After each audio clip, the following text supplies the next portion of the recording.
நம்முடைய பிதாவாகிய தேவனாலும் கர்த்தராகிய இயேசு கிறிஸ்துவினால் உங்களுக்கு கிருபையும் சமாதானம் பெருகுதாக. நாளிலும் கூட நமக்கு ஜீவனை தந்ததும் அல்லாமல் தயை பாராட்டினார்லவா, அவரை துதிக்கலாமா? கர்த்தாவே தேவர்களே, கர்த்தாவே தேவர்களில் உமக்கொப்பானவர் யார்? வானத்திலும் பூமியிலும் உமக்கொப்பானவர் யார்? உமக்கொப்பானவர் யார்? உமக்கொப்பானவர் யார்? வானத்திலும் பூமியிலும் உமக்கொப்பானவர் யார்? இந்த வானத்திலும் பூமியிலும் உமக்கொப்பானவர் யார்? செங்கடலை நீ பிளந்து உந்தன் ஜனங்களை நடத்தி சென்றீர். நீ நல்லவர், சர்வ வல்லவர், என்றும் வாக்கு மாறாதவர். நீ நல்லவர், சர்வ வல்லவர், என்றும் வாக்கு மாறாதவர். உமக்கொப்பானவர் யார்? உமக்கொப்பானவர் யார்? வானத்திலும் பூமியிலும் உமக்கொப்பானவர் யார்? இந்த வானத்திலும் பூமியிலும் உமக்கொப்பானவர் யார்? வேறுபோது வாசிக்கலாமா? யோசுவா 1 அதிகாரம் 2-3. என் தாசனாகிய மோசே மரித்து போனான். இப்பொழுது நீயும் இந்த ஜனங்கள் எல்லாரும் எழுந்து இந்த யோர்தானை கடந்து இஸ்ரவேல் புத்திரருக்கு நான் கொடுக்கும் தேசத்துக்கு போங்கள்.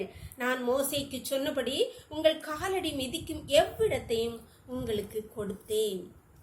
இங்கே கர்த்தர் ஆகிய ஆண்டவர் மோசே மரித்த பின்பு யோசுவாவிட்ட சொல்லுகிறார், நான் மோசேட்ட சொன்னது போல நீங்க எழுந்து இந்த யோர்தானை கடந்து நான் உங்களுக்காக சொன்ன பாலும் தேனும் ஓடுகிற கானான் தேசத்துக்கு போங்கள் சொல்றார். போங்கள் என்று சொல்லிவிட்டு நான் மோசேக்கு சொன்னபடி உங்கள் காலடி மிதிக்கும் இடத்தை எல்லாம் உங்களுக்கு கொடுத்தேன்.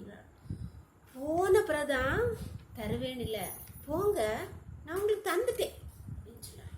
விசுவாசித்தால் அவர்கள் விசுவாசித்து கர்த்தரை விசுவாசித்து நம்பி யோர்தானை கடந்து போனார்கள். இவர்களுக்கு சொந்தமாகிறான். தேவனுடைய பிள்ளைகளே, கர்த்தர் நமக்கு இப்படிதான் வாக்குத்தத்தங்களே இப்போ அப்படின்னு சொன்னா அதற்கு தந்துட்டார்னு அர்த்தம். இதை செய்யின்னு சொல்லிட்டார்னா அது நமக்கு நல்லதாய் முடியும் என்றது அர்த்தம். நம்பிக்கை எவ்வளவு வேணும் சந்தேகப்படாதுங்கள். கர்த்தரை முழுமையாய் நம்பி கர்த்தர் சொன்னபடி செய்யுங்கள். அப்பொழுது நாம் அதை சுதந்திரித்துக் கொள்வோம். ஜெபம் பண்ணலாமா? எங்களை நேசிக்கிற எங்களை அன்பின் தகப்பனே, தர்மையான நாளைக்குள்ள எங்களுக்கு ஈவாய் தந்தீங்களே பாவிஸ்தோம். காலை முதலையும் மட்டும் உடைய தயவுள்ள உங்கள் கிருபை எங்களை தாங்கினதே அப்பா, நன்றி தகப்பனே. இப்பொழுது மடியாளோடு இணைந்திருக்கிற ஒவ்வொரு பிள்ளைகளையும் உன்னை கருத்திலே தருகிறோம் அப்பா. நீங்கள் சொன்ன வார்த்தைகளை நம்பி எவ்வளவு சந்தேகப்படாமல் முன்னேறி சென்று அப்பா ஆசீர்வாதங்களை சுதந்திரிக்க ஒவ்வொரு பிள்ளைகளுக்கு இறக்கம் பாராட்டுங்கப்பா, கிருபை பாராட்டுங்கப்பா. நாங்கள் பலவீன பாண்டங்கள் தான். எங்களை அவிசுவாசம் நீங்கும்படி செய்யுங்கப்பா. எங்கள் விசுவாசம் பலப்படப்படியா ஒவ்வொரு பிள்ளைகளையும் தாங்குவீராக.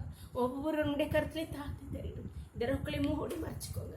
சகல துதியும் கனமும் பலமையும் பலனும் ஞானமும் எங்கள் தேவாதி தேவன் ஒருவருக்கே செலுத்தும். இயேசுவின் மூல ஜெபங்கள் நல்ல தந்தை, ஆமென். God bless you. கர்த்தர் உங்களை ஆசீர்வதிப்பாராக. ஆமென்.